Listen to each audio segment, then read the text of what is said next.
Сегодня глава профильного комитета парламента Якутии Владимир Прокопьев рассказал журналистам о том, как начнет работать принятый федеральный закон на Дальневосточном гектаре.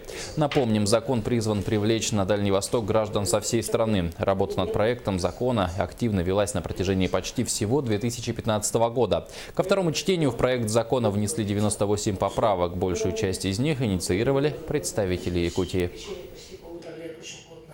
Общались и так далее, и за пределами. Практически с января по апрель месяц шла очень плотная, очень серьезная работа в стенах Министерства развития Дальнего Востока, прежде всего представителями правительства, лично председателем правительства Данчиковой Галины Кирилловной, министром имущественных отношений Евгенией Васильевной Григорьевой.